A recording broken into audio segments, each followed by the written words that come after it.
Saludos cordiales, bendiciones para todos. Este es su canal Vida y Biblia, un canal donde trataremos temas bíblicos y temas relacionados con la vida cotidiana. Sean ustedes bienvenidos.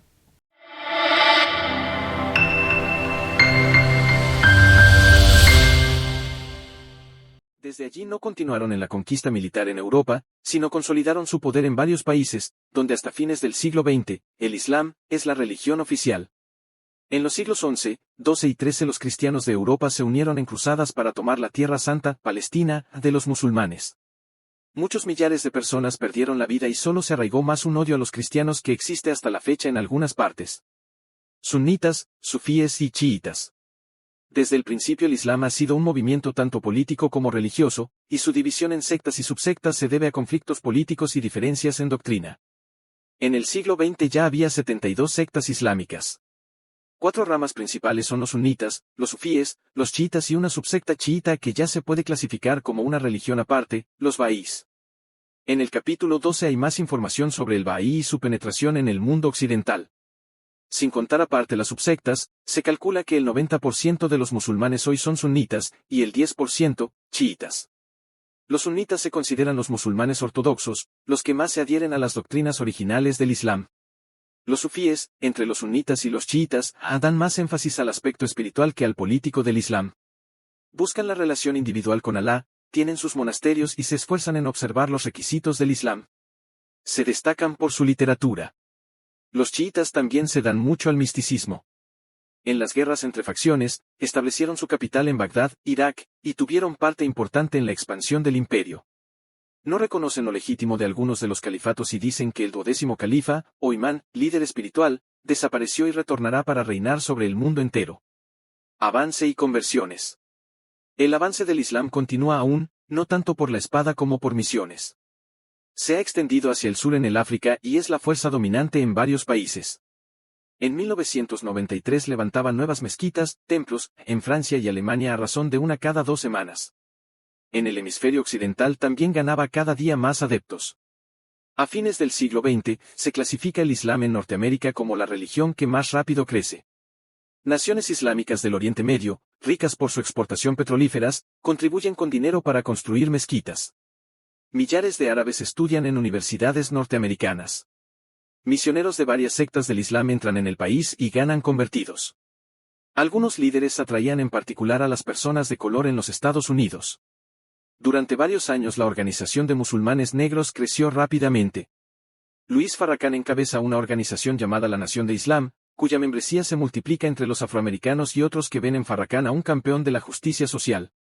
Dirigió una manifestación pacífica en la capital de la nación con su Marcha de Millón de Hombres sobre Washington. Farrakhan no pertenece a una secta ortodoxa del Islam.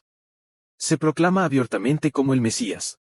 Se refiere a profecías bíblicas al decir que es como el Elías que había de venir y también es el Cristo prometido. Predica que el Jesús de la Biblia fue solo un símbolo y precursor de él, Farrakhan, el verdadero Jesucristo que ofrece la salvación a quienes lo sigan. Entre las muchas sectas diferentes del Islam, varían las enseñanzas sobre la yihad, guerra santa. La yihad todavía es obligatoria para todos los musulmanes, pero la mayoría de las sectas lo interpretan como una lucha pacífica por la justicia en la difusión de su fe. Mientras tanto, ciertas sectas fanáticas creen que la yihad iniciada por Mahoma con fuerzas armadas tiene que continuar como una guerra santa similar para la conquista del mundo. Para ellas tal meta justifica el terrorismo internacional, las bombas y la matanza de los de otra religión.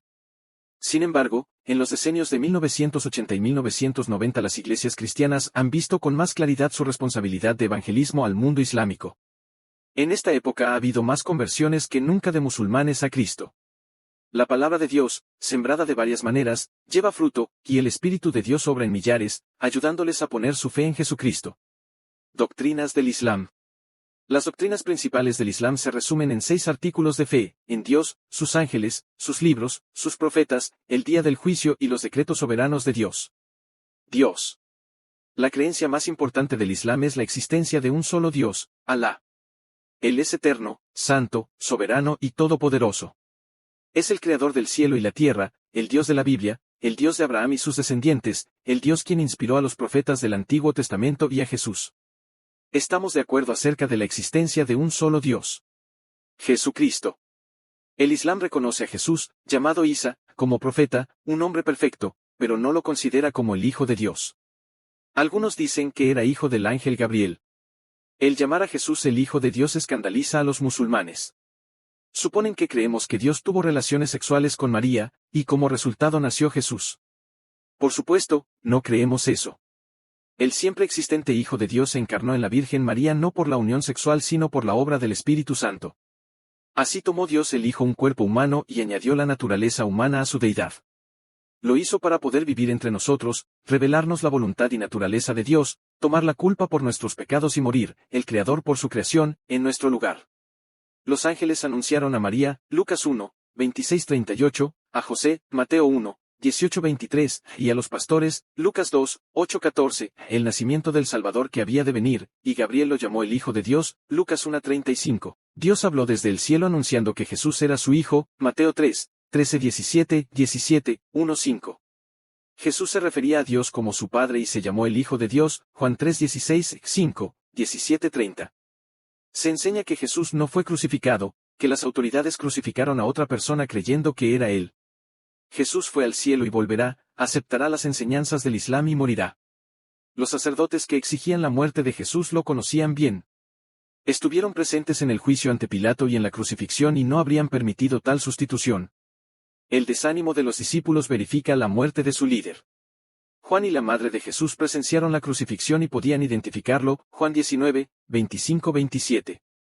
Muchos testigos oculares, aun cuando esto los llevaba al martirio, aseveraban que Jesús murió, resucitó y ascendió al cielo. Volverá, no para morir sino para reinar sobre el mundo. El Espíritu Santo. El Islam enseña que el Espíritu Santo es solo una emanación de Dios y no una persona. Enseña que Jesús como infante en la cuna habló profetizando la venida de Mahoma y después se refería a él cuando prometió la venida del otro Consolador en Juan 14, 16, 26. La venida del Espíritu Santo que se narra en Hechos 2, 1-4 es el cumplimiento de la promesa dada en Lucas 3:16, Juan 14:16, 26, Hechos 1, 1-8. Lo confirma Pedro en Hechos 11:15, 16. Según las Escrituras el Espíritu Santo es una persona. Él intercede por nosotros, Romanos 8:26, 27, nos instruye, es nuestro consolador, se entristece y muestra otros atributos personales que un principio impersonal no tendría, Juan 14:16, 26, 16:7, 8, 13:15, Efesios 4:30. La Trinidad. Los musulmanes creen equivocadamente que los cristianos adoramos a tres dioses, Jesús, María y Dios el Padre. Esta no es la Trinidad que adoramos.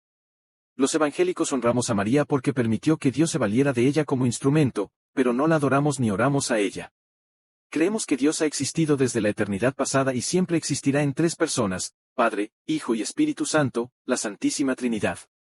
Cada uno tiene su propia identidad y esfera de acción, pero son tan unidos en carácter, propósito, poder y acción que se presentan como tres en uno, una Trinidad.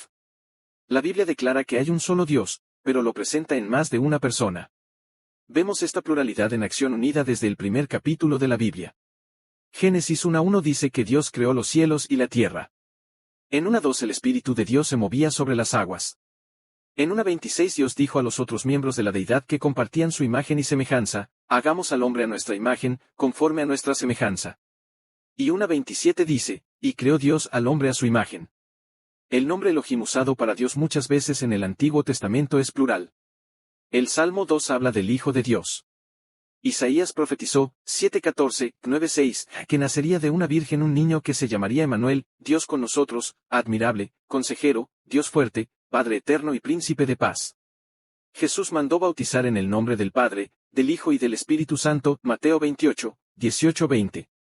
Enseñó acerca del Espíritu Santo, el otro Consolador, a quien el Padre enviaría, Juan 14, 16, 26.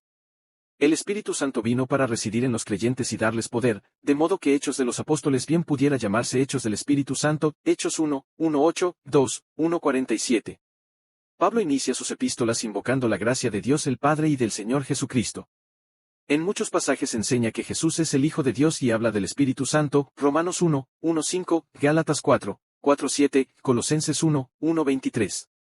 Juan escribió su Evangelio para que el lector pudiera creer que Jesús es el Hijo de Dios y así alcanzar la vida eterna en él, Juan 20:31. Habla también en sus epístolas de la obra del Padre, del Hijo y del Espíritu Santo, 1 Juan 5, 5:9, 2 Juan 9, y el Apocalipsis es la revelación de Jesucristo. En casi todas las epístolas se halla enseñanza respecto a los tres miembros de la Trinidad.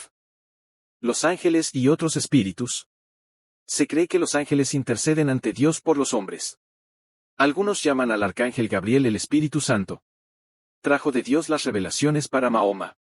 Los jinn, genios, son espíritus buenos y malos, en un nivel inferior a los ángeles y superior a los hombres.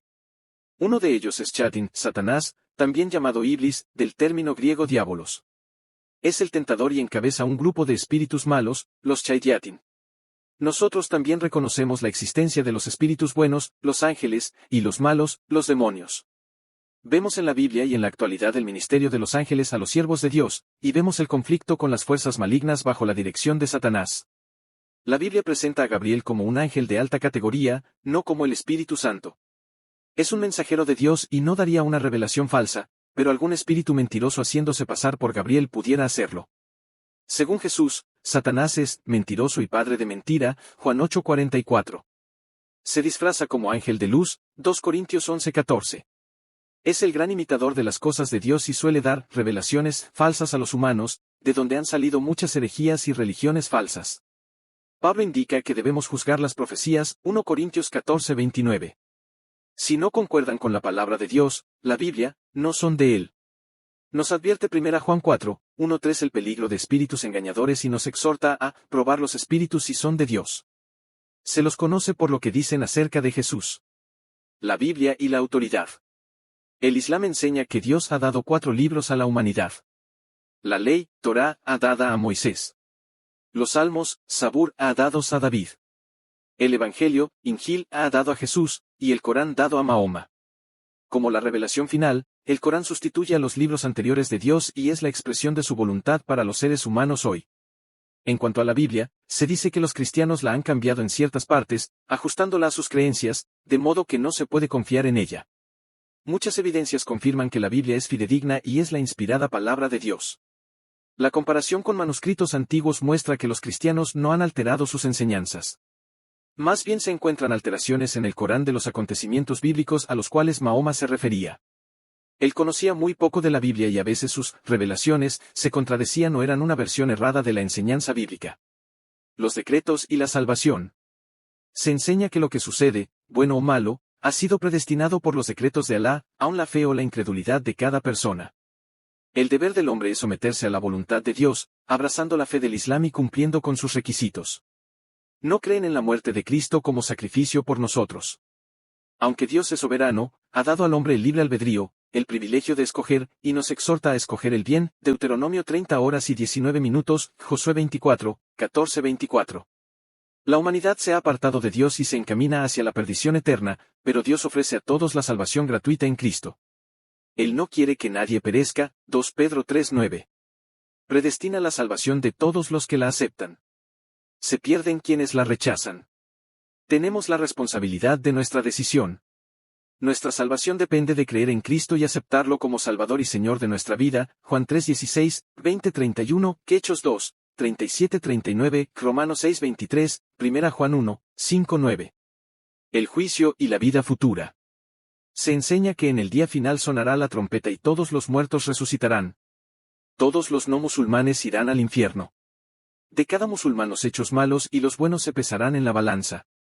Si pesan más los buenos, entrará en el paraíso, a menos que Dios en su soberanía opte por rechazarlo. Si los hechos malos pesan más, será echado al infierno.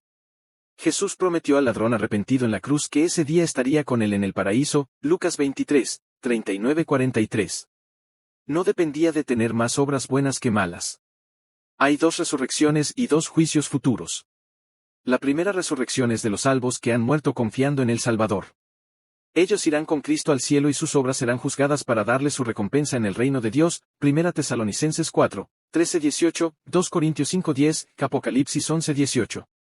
Al cabo de 1000 años resucitarán y serán juzgados y echados al lago de fuego los que no han aceptado la salvación que Cristo ha provisto para todos, Apocalipsis 20, 1-15. El paraíso es un lugar de gran placer, ríos hermosos, jardines, frutas deliciosas y mujeres bellas para el deleite de los hombres. La Biblia habla de la Jerusalén celestial como lugar de belleza y gozo indescriptible, Apocalipsis 21, 1-22, 5. pero no dice nada de bellas mujeres para el deleite de los hombres. Al contrario, Jesús dijo que en el cielo seremos como los ángeles de Dios que no se casan, Lucas 20, 27-36.